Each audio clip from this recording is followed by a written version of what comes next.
إن الحمد لله نحمده ونستعينه ونستغفره ونعوذ بالله من شرور أنفسنا ومن سيئات أعمالنا من يهده الله فلا مضل له ومن يضلل فلا هادي له وأشهد أن لا إله إلا الله وحده لا شريك له وأشهد أن محمدا عبده ورسوله وبعد. We begin by praising Allah. We praise Him, we seek His help, and we ask for His forgiveness. And we take refuge with Allah from the evil of ourselves and from the evil consequence of our evil actions. Whoever Allah guides, no one can misguide, but whomsoever Allah leaves to go astray, no one can guide. And I testify that Allah alone is worthy of worship, and that Muhammad sallallahu alayhi wasallam is His servant and messenger. My dear brothers and my dear sisters in Islam, may Allah shower His mercy and His forgiveness upon you. Assalamu alaikum wa rahmatullahi wa barakatuh. The Prophet sallallahu alayhi wasallam said that may his face be rubbed in the dust, meaning may he be humiliated, the one who, when one of his parents or both of his parents reach old age and he doesn't enter paradise by serving them. In another instant, a young man came to the Prophet ﷺ enthusiastic to join the fight, the battle that was about to ensue. And he said to the Prophet, he said that, I left my mother crying. And the Prophet said to him, go back and don't come back until you leave her laughing. In another instance, similarly, another young man came wanting to participate in the struggle with the Prophet and his companions against those gathered enemies and forces who were trying to wipe out the Muslims. And there he was, ready to defend his deen. And the Prophet ﷺ said to this young man, do you have a mother? He said, yes. He said, go back and serve her.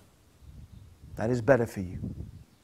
So my dear brothers and sisters, reflecting upon these noble sayings of our blessed Prophet Muhammad ﷺ, I decided to stay here to spend some time with my mother after the recent death of my father. Now, the death of my father is something that I would like to share with you, and the remarkable story of how, alhamdulillah, just 10 days before he died, Allah subhanahu wa ta'ala blessed him to make the Shahaada, the testimony of faith, on his lips. In fact, not only once that happened 10 days before he died, but 3 or 4 days before he died, I spent half an hour with my father in the hospital, half an hour going over with him again and again and again the testimony of faith. There is no God, there is nothing worthy of worship except Allah, and that Muhammad sallallahu alayhi wasallam is His messenger. And there is a really great lesson in my father and his Shahaada for all of us, because calling the world back to Allah, of course, is all about da'wah. It's all about calling those people who are not yet Muslim to Islam. But our duty, brothers and sisters, as we do emphasize, is not to convert anyone. In fact, Allah did not ask us to make people Muslim. Allah told us to pass on the message. بِالْحِكْمَةِ وَالْمَوْعِظَةِ الْحَسَنَةِ وَجَدِلْهُمْ بِالَّتِي هِيَ أَحْسَنُ. With wisdom and a beautiful exhortation, a good admonition, and to debate and argue and discuss with them in the ways that are best. And so that's our duty. We are givers, we are the ones who bring warning of a terrible punishment, the hellfire.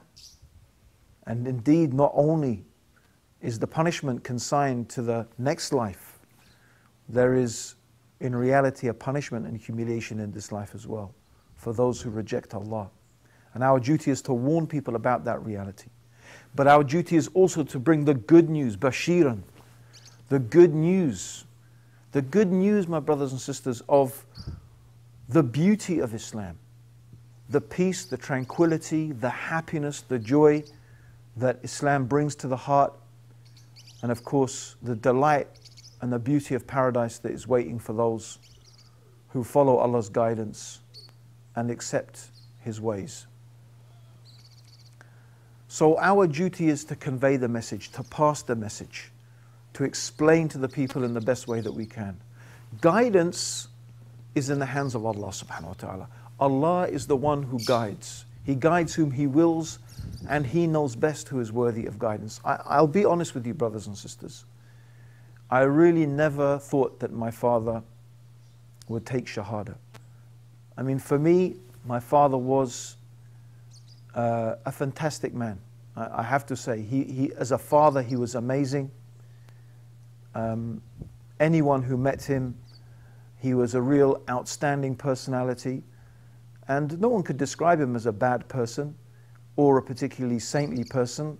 He was what he was. But in many ways, throughout the years, the 23 plus years that I've been Muslim, and throughout those years, I have done many things to invite my father to Islam. SubhanAllah, when I first started practicing Islam, of course I talked to him. I wrote him letters. I wrote him long letters. I gave him books to read. SubhanAllah, whatever I could do. And when I'd exhausted the realms of possibilities in terms of giving him materials and talking to him, I just decided that I should restrict myself to giving the best example that I possibly could of how Islam should be, of how Islam should be lived, of how Islam teaches me to respect him as a parent. And I always really, sometimes I have to say, thought that my father was really, to be honest, someone who I thought was very closed-minded to the possibilities of Islam. Actually, quite frankly, brothers and sisters, sometimes when I read the verses of the Quran describing the people, the disbelievers, I felt as if those verses were sometimes describing my father and his attitude. So, brothers and sisters, I didn't have much hope that he was going to become Muslim.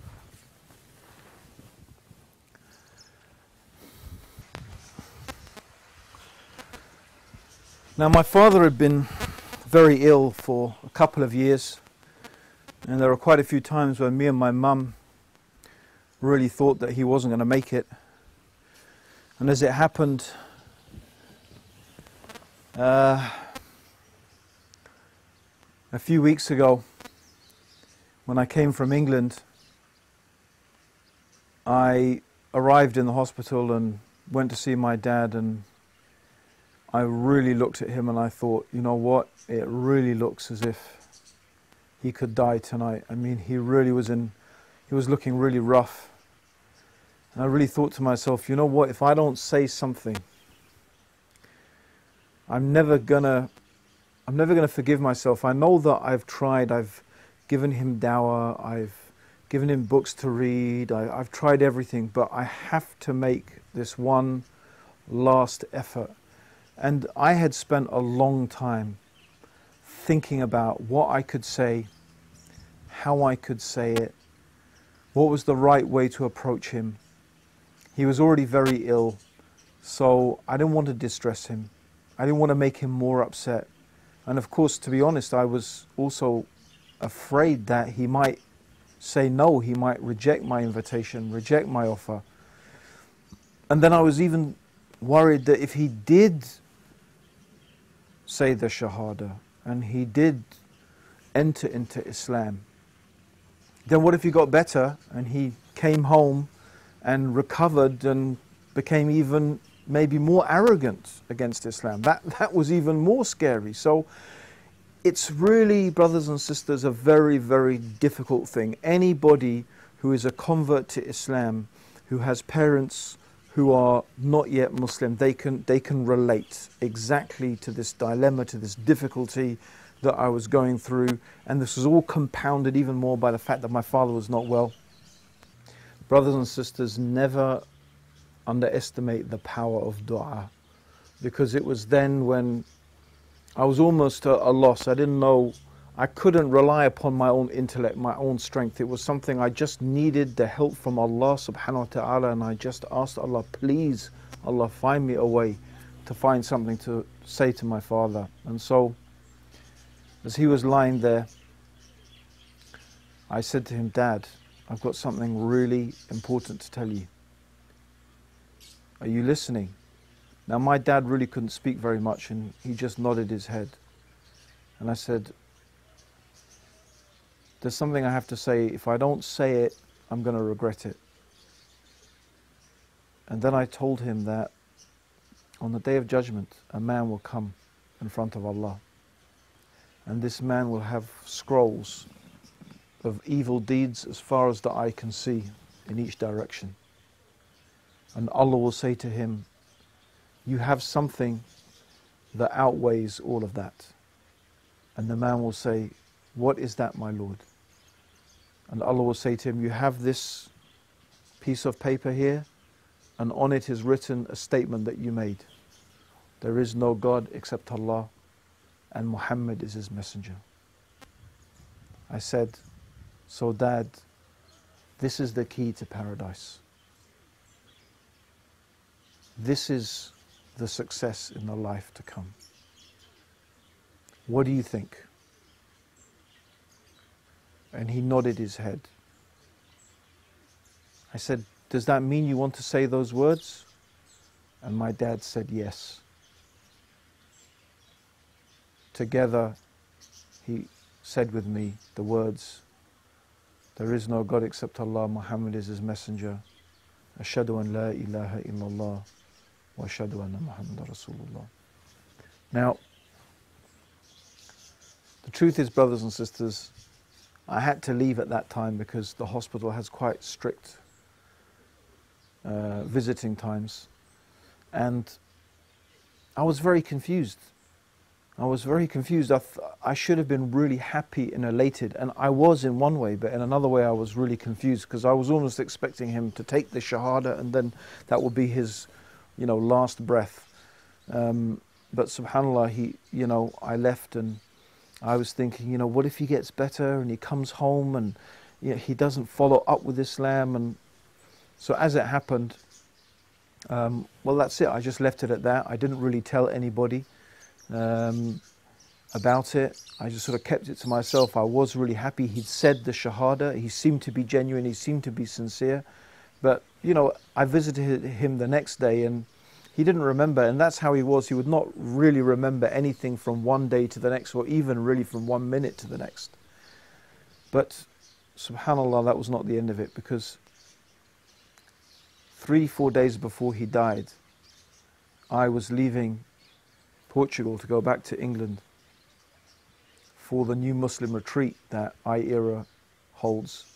Muslim Now, we hold a retreat for the new Muslims. And I was going there to give talks and lectures in that retreat, so I really had to get back to UK. And the last night I visited him, my father was very distressed, and he would sometimes lie there just saying, help, help me, help. And I said, Dad, what do you want me to do? There's not much I can do. There's the medicines here, the antibiotics, the doctors have done everything they can. What do you want me to do? He said, I don't know. He said, give me something to do. Now, I'm saying it. He couldn't really speak. It was actually very, very difficult to understand what my father said. But, I could make out what he was saying. He said, give me something to do. I said, like what? What do you want? He said, something easy. Give me something easy to do. SubhanAllah, brothers and sisters, when he said that, I remembered the hadith of the Prophet ﷺ, where the Prophet said, there is something that is light on the tongue and heavy on the scales. And it was as if he was asking me. to give him something like that. So I said, Dad, if I was you, I would just keep on repeating over and over, there is no God except Allah, Muhammad is his messenger. And he said, yes, that's what I want to do. And we spent half an hour going over and over, there is no God except Allah and Muhammad is his messenger. At one time, he even said, stop, I want to do it myself. I want to remember it. I want to remember it. Subhanallah. And the next day I left for UK. Then I heard that my father had passed away.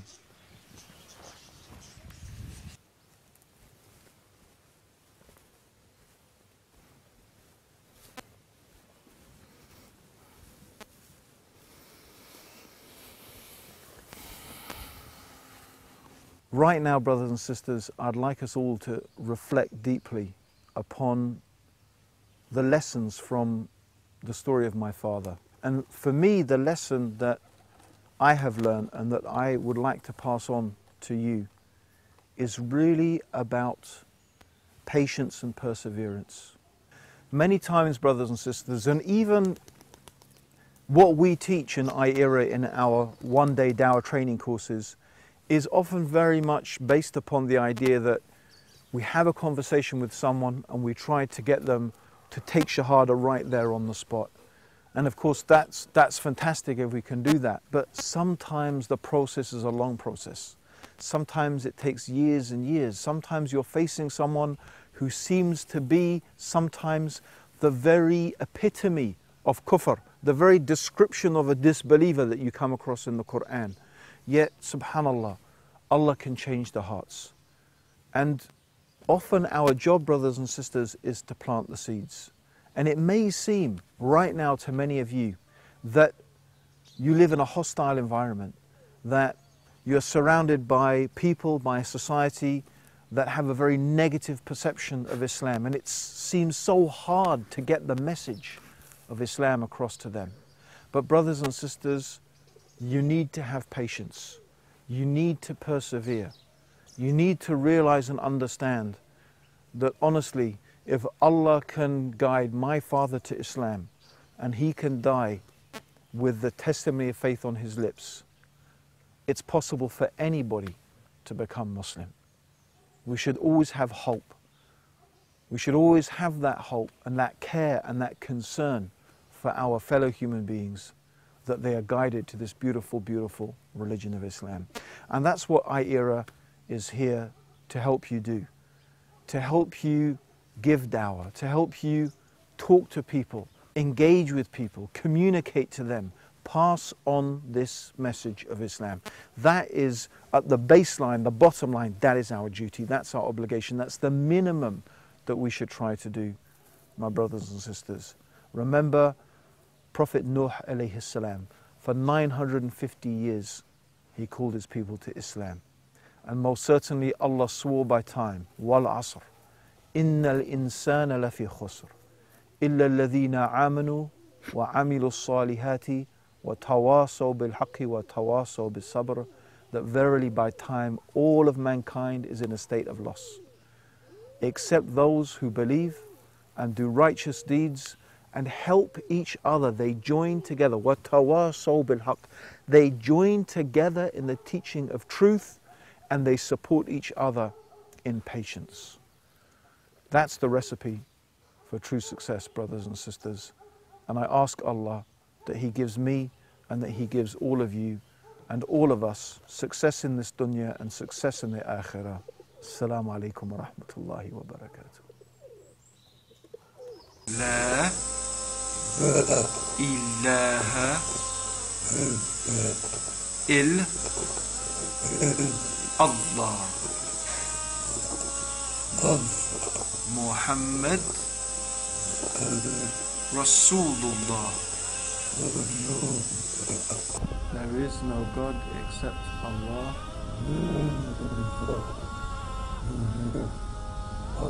Muhammad is his messenger.